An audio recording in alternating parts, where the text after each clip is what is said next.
चालाक लोमड़ी हरी भरी वादियों के बीच फैला हुआ था सतरंगी जंगल। यह कोई साधारण जंगल नहीं था। यहाँ के पेड़ों की पत्तियां 7 रंगों में चमकती थीं, हरा, पीला, नीला, लाल, नारंगी, बैंगनी और गुलाबी। जब सुबह की धूप पत्तों पर पड़ती तो पूरा जंगल एक विशाल इंद्रधनुष जैसा लगता। जंगल की हवा में हर वक्त ताज़ा फूलों की खुशबू घुली रहती और दूर से बहते झरनों की मधुर आवाज़ सुनाई देती। इस जंगल में कई जानवर रहते थे, लेकिन उनमें सबसे चर्चित थे 4 दोस्त। मोती कबूतर, बर्फ जैसा सफेद, आंखों में ईमानदारी और दिल में मदद करने का जज्बा। गोलू हाथी, गोल मटोल, ताकतवर लेकिन मासूम दिल वाला।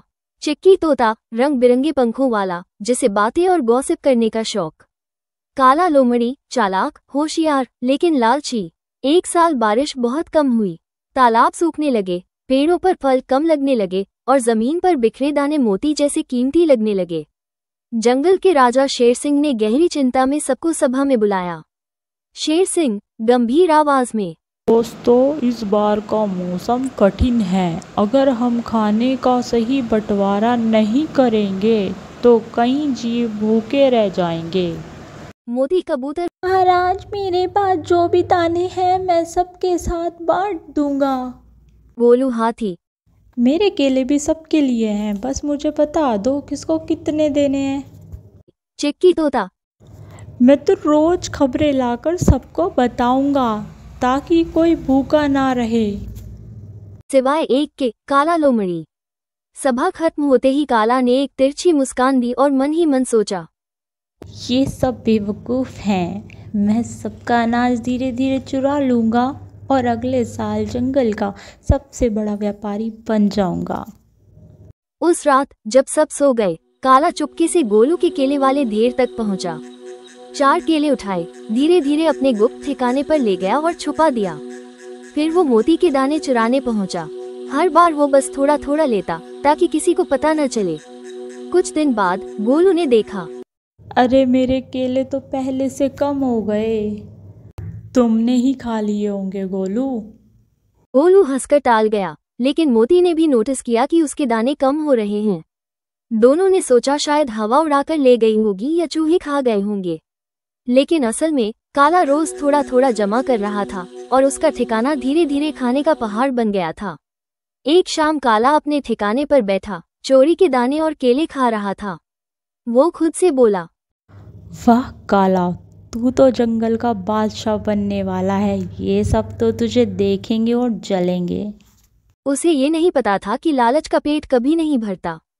अब वो और ज्यादा चोरी करने की सोचने लगा। दिन बीतते गए और सतरंगी जंगल में खाने की कमी बढ़ती गई। मोती के पास अब सिर्फ कुछ मुट्ठी भर दाने बचे थे। गोलू के केले का ढेर भी छोटा हो गया था और कई छोटे जानवरों के पास तो कुछ भी नहीं था। मोती ने अपने आखिरी दाने भी छोटे चूजों और खरगोशों में बांट दिए। गोलू ने कहा, मोती, अब हम क्या करेंगे? मोती ने मुस्कुराकर जवाब दिया, जब तक हम साथ हैं हमें डरने की जरूरत नहीं। लेकिन काला, वो अपने ठिकाने पर बैठा चोरी का जमा किया खाना खा रहा था और सोच रहा था, बेचारे भूखे हैं पर मैं तो राजा की तरह खा रहा हूँ। चिक्की तोता उड़ते उड़ते जंगल के एक कोने में पहुंचा, जहां पत्तियों के पीछे एक गुफा जैसी जगह थी। जिज्ञासा में वो अंदर गया और जो उसने देखा उससे उसकी आंखें फटी रह गईं। केले के ढेर, दाने के बोरे, मेवों की टोकरी, सब कुछ वहां भरा पड़ा था।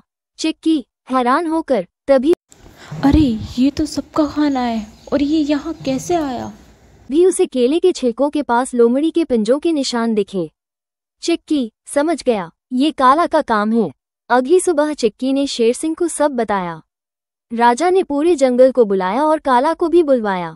शेर सिंह, काला, क्या तुम हमें अपना ठिकाना दिखाओगे? काला हड़बड़ाया, ठिकाना? कौन सा ठिकाना? मेरे पास तो कुछ भी नहीं है। राजा ने इशारा किया और गोलू हाथी ने काला को उसके ठिकाने तक ले जाकर दरवाजा खोला। अंदर खाना देखकर सब हैरान रह गए। गोलू, ये तो वही केला है जो मेरे पास से गायब हुआ था। मोती, और ये रहे मेरे दाने। काला की आंखें झुक गईं। मैं लालच में अंधा हो गया था। मुझे लगा अगर मैं सब जमा कर लूं तो मैं सबसे बड़ा बन जाऊंगा। मुझे माफ़ कर दो। सारे जानवर गुस्से में थे, लेकिन तभी मोती आगे बढ़ा। मोती, गलती हर कोई करता है, सजा से ज़्यादा ज़रूरी है कि हम उसे सुधारने का मौका दें। शेर सिंह ने काला को आदेश दिया कि वो बाकी बचे खाने को खुद बांटे और अगले साल खेती में सबसे ज्यादा मेहनत करे। अगले साल बारिश खूब हुई। काला सबसे पहले खेत में पहुंचा, दिन रात काम किया और फसल काटने के बाद सबसे पहले अनाज बांटा। मोती ने मुस्कुराकर कहा, मोती, देखा काला, मिलकर काम करने में कितना मजा है। काला ने सिर हिलाकर कहा, हाँ, अब मुझे समझ आ गया कि लालच से कभी खुशी नहीं मिलती। जंगल में फिर से खुशहाली लौट आई और सतरंगी पेड़ों की छांव में सब साथ मिलकर रहने लगे। सीख, ईमानदारी और मिलजुल कर रहना सबसे बड़ी ताकत है। लालच चाहे कितनी भी चालाकी से भरा हो, सच के सामने टिक नहीं सकता।